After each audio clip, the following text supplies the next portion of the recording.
Salamat sa bagong araw, Lord. Panginoon, maraming salamat sa bagong araw na ito. Maraming salamat sa masarap na tulog. Maraming salamat sa masarap na pahinga. Alam ko po, Panginoon, na ako'y binantayan ninyo at inalagaan ng buong magdamag. Haharapin ko po, Lord, ang araw na ito na puno ng pag-asa sa aking puso't isipan, sa aking buong pagkatao, sa aking buong araw ngayon. Alam ko po, Lord, na hindi mo ako iiwan ngayong araw na ito at patuloy niyo akong sasamahan at bibigyan ng guidance. Maraming salamat dahil ginising mo ako ngayong umagang ito at alam kong ang araw na ito ay magiging blessed dahil andyan ka, Lord. Punuin niyo po, Lord, ng kasiyahan o joy ang aking puso. Ipaalala niyo po sa akin kung gaano ako ka-blessed sa araw na ito. Lagyan niyo lagi ng dahilan ang aking kasiyahan at mga dahilan kung bakit magiging thankful po ako. Kapag pumasok na po ang problema sa aking araw ngayon, i-remind niyo po ako ng inyong pagmamahal, ng inyong presensya, ng inyong kabaitan, ng inyong pag-aalaga, na kayo po ay laging andyan para ako'y alalayan. Kapag ako ay nanghihina, ipaalala niyo po sa akin na lagi po kayong andyan para ako'y tulungan, para ako'y alalayan, para ako'y alisin sa isang problemadong sitwasyon.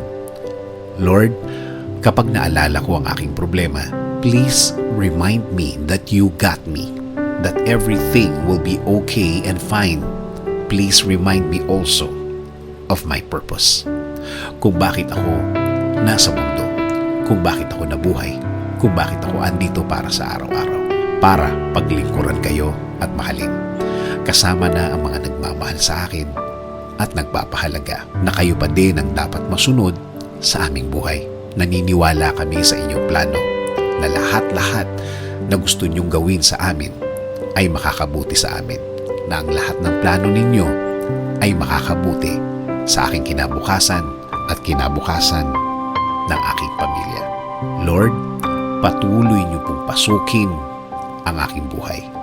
Isinusuko ko na po sa inyo ang aking araw-araw, ang aking mga gagawin at aking mga plano.